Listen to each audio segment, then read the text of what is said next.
Hello, class. Good morning, all. How are you today? Okay, nice. It's very happy to know you that you are very healthy and good in happy condition. Okay, because I'm new here, so let me introduce myself. My name is Uswatun Hasanah, but for the short, you just call me Anna, Miss Anna. Okay, and I'm gonna deliver materials about civics education. Okay, before I jump to the materials, I want to know first, how do you say civics in Bahasa Indonesia? Okay, good. And then the other? Okay, wow, that's pretty cool. Okay, so actually you already know what the civics is, and I'm gonna share the later. Wait. Okay, this is it. Okay, and civic education or in Indonesia we call it pendidikan kewarganegaraan or kewarganegaraan. They have two purposes. The one is participate in democratic processes, and the second one is understand your political environment. Okay, and for participate in democratic processes, so it means that you can vote. You can vote when you already reach the minimum years old, like maybe when you're 17 years old, you have the right to vote presidents in general election, or maybe to vote the party and many others. So that's the meaning of the purpose of civic education. And the second one, understand your political environment.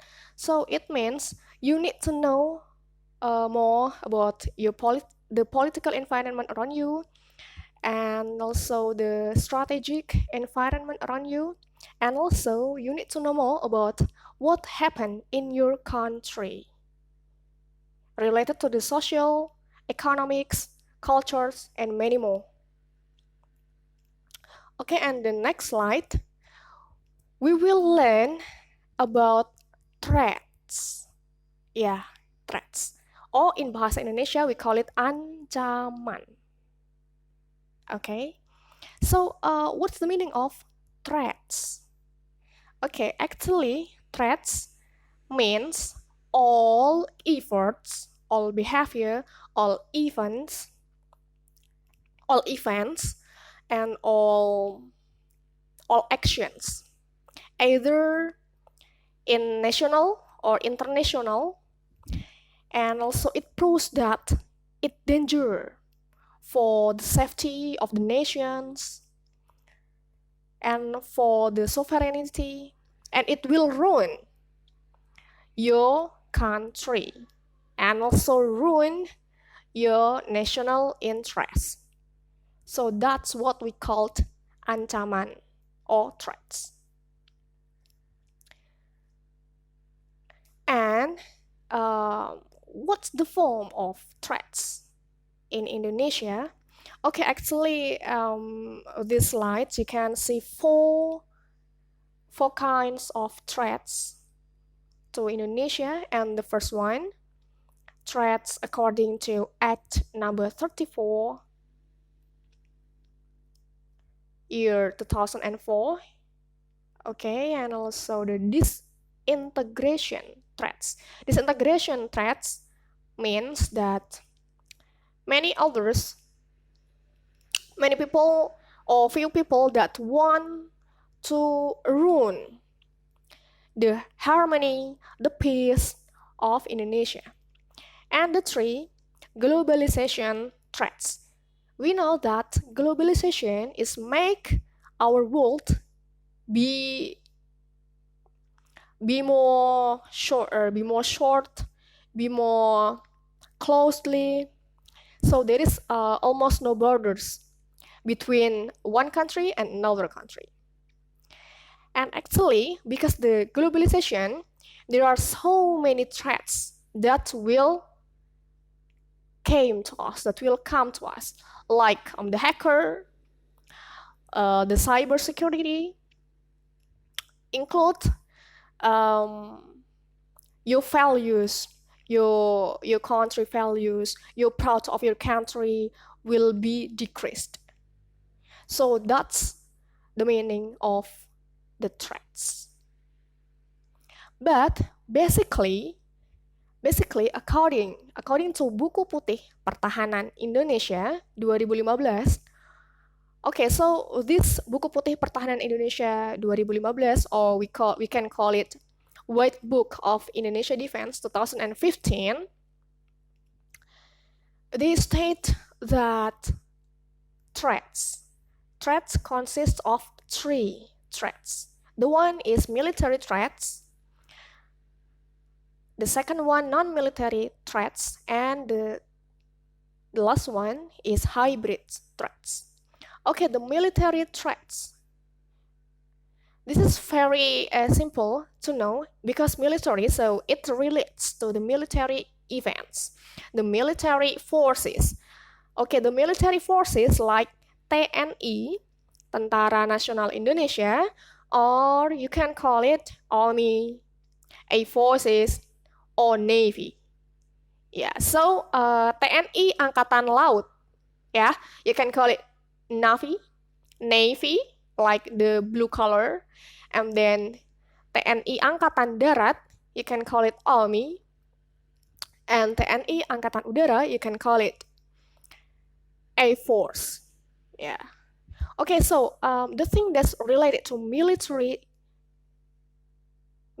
and all threats that relate to military that TNI faces, so it is called ancaman militer or military threats. And then the second one, non-military threats. Okay, if the threats military is like that when soldiers face the weapons, face the fight, war, includes the military aggression. So they use weapons, I mean physical weapons like guns, or we call it bambu runcing, pistols, and many more, moriams, and many more. But non-military threats, it's more wide, it's more broad. Because in non-military threats, it includes like ideology, politics, economy, social, and culture. But military threats usually relates to the defense, relates to sovereignty, relates to the soldier faces. Yeah, that's it. And also the third one, or the last one, we call it hybrid threats. Hybrid threats is combined of military threats and non-military threats. So like terrorists, yeah, terrorists. Terrorists who likes to bomb like ISIS. You know ISIS? If you don't know, you can ask me later. Okay, like a terrorist, like also the CERN. CERN is like a biological weapon. So weapon who can uh, who can ruin, who can endanger the citizens through the diseases that they spread it all a whole country. Yeah, because actually it's not physical weapons like guns. So we put it on the hybrid threats, not in military threats. Okay, and then okay, and about the social culture threats, it's like when you see many problems over here in Indonesia. You can see many problems like poverty, gap, unfairness. So yeah, that's that's a social culture problem, social culture threats, and we can categorize them as non-military threats. So I hope for this you may understand what I said, and if you have any questions, just freely to ask me. And okay, and before I conclude, before I finish the presentation, so basically threats threats is like problems and that can make our country, make our nation can be dangerous situation. And for make you simple, just please to learn more about the three threats from buku putih pertahanan, because that's our guidance to learn about our country, to learn about the threats, what exactly the threats in Indonesia are. Yeah, like poverty. There is still a gap between the rich and the poor. There are still unfairness when, yeah, unfairness. Because why the poor still poor, but the rich always be rich, and many more. And yeah, we can call it like a non-military threats, because government still looking for the way how to decrease poverty, which is poverty. We still can face poverty in many cities, in many towns. Even in Jakarta we can find it, poverty behind the skyscraper buildings. We can find poverty over there.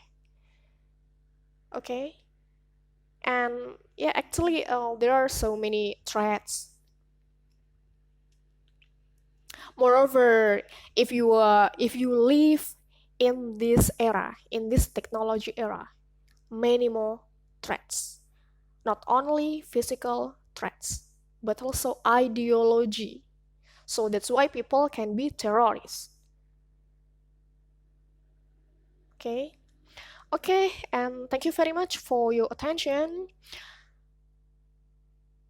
And I hope you can be more active, because actually I'm here. I just deliver the materials, and you you need to ask me if you don't understand, and please don't be hesitate. Okay, and thank you very much. See you when I see you. See you very soon. Bye bye.